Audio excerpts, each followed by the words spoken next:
कृष्ण मित्र जी, सीधे आपके पास आते हुए, जिस तरह की परिस्थिति पैदा हुई है उसको देखने के बाद हर एक आम आदमी की जुबान पर यही है कि काश अगर कवच होता तो फिर ये स्थिति नहीं बनती।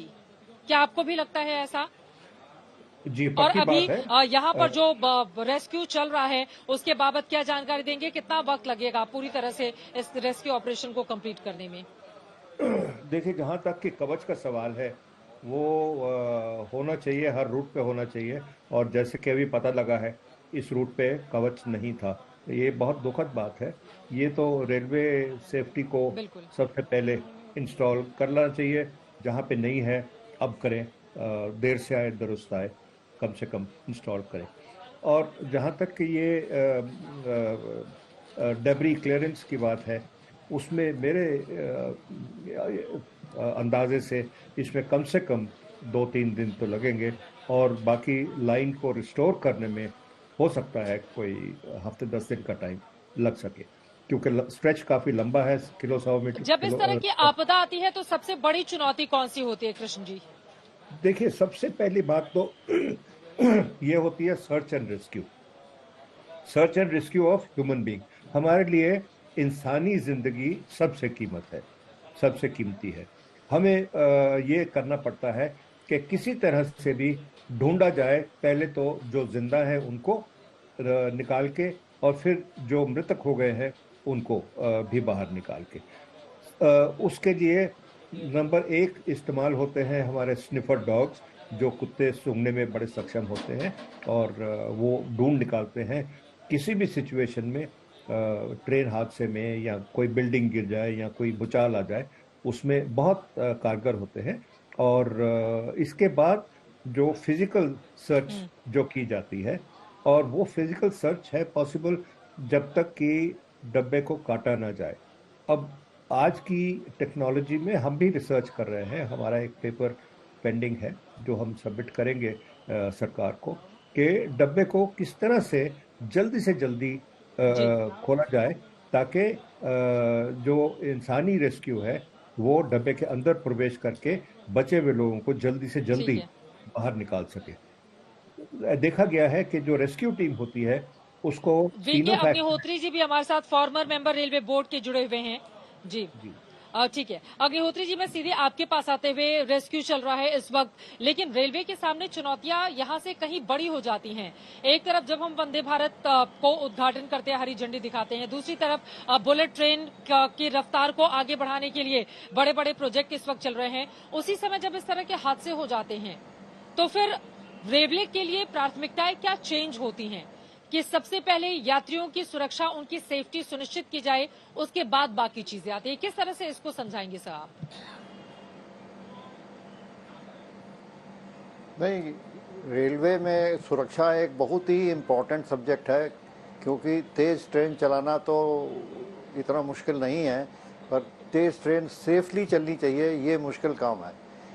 और बुलेट ट्रेन का जो कारोबार चल रहा है, जो जापान से टेक्नोलॉजी हम ले रहे हैं, इसको हमने स्वयं बनानी चाहिए, क्योंकि जो चीज़ हम कहीं से भी लेंगे उसके अंदर क्या खामियां हैं और क्या उसमें इम्प्रूवमेंट ज़रूरत है, ये हमको कभी पता नहीं चलेगा।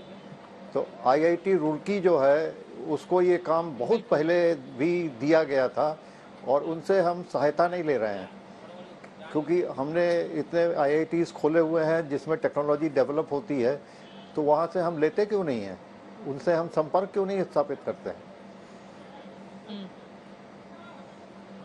बिल्कुल।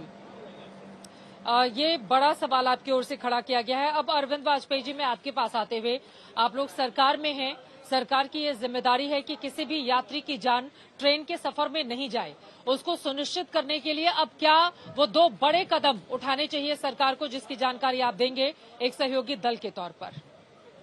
सबसे पहले श्रद्धांजलि देंगे, संवेदनाएं देंगे, और जो दुखी परिवार हैं उनके लिए एक अपील भी करेंगे। गरीब गुरबा जो लोग पड़े हैं उनको फाइनेंशियल मदद जितनी ज्यादा से ज्यादा हो सके, जिस लेवल पे हो सके, वो सबसे बड़ा योगदान। अब देखो, आज तो सवालों का तो वक्त है नहीं, आज नहीं है, कम से कम आज नहीं पूछना चाहिए कोई भी सवाल।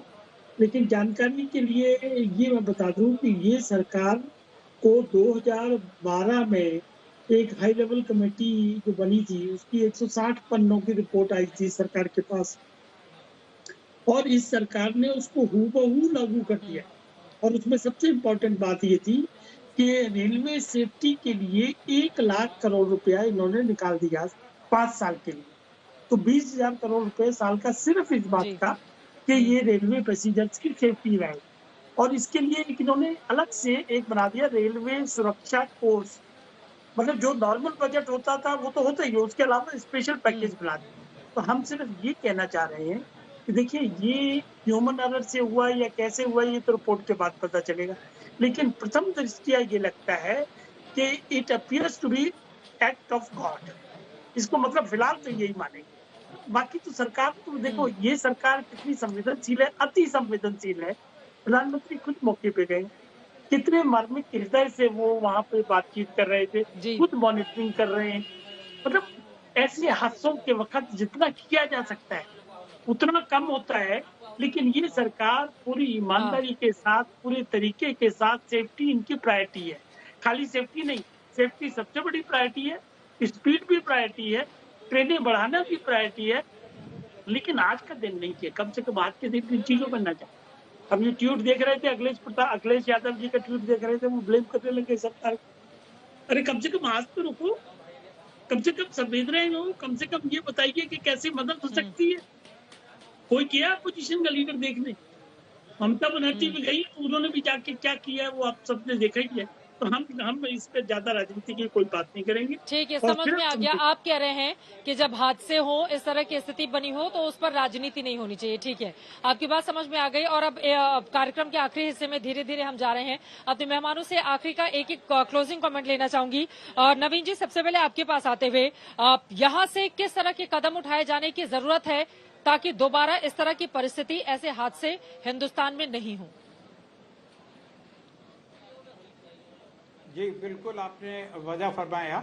एक्चुअली क्या है कि इसका ऑडिट होना बहुत ज़रूरी है, सेफ्टी ऑडिट। इसके अंदर 3 तरीके के होते हैं। एक होता है डिपार्टमेंटल सेफ्टी ऑडिट, दूसरा होता है एक्सपर्ट कमेटी ऑडिट, तीसरा होता है थर्ड पार्टी ऑडिट। ये 3 ऑडिट्स होने बहुत ज़रूरी है। वो ये चेक करते हैं कि जो हमारा ये रूट के अंदर या जो पूरा रेलवे ट्रैक है या जो सिग्नलिंग सिस्टम है या जो डिवाइसेस हमने इस्तेमाल करी हैं वो उनकी कैपेबिलिटी क्या है, वो कितना सस्टेन करती हैं, कितने पुरानी जो सिस्टम्स लगे हैं उनको रिप्लेस करके न्यू उसकी जगह इन्वेंट किया गया है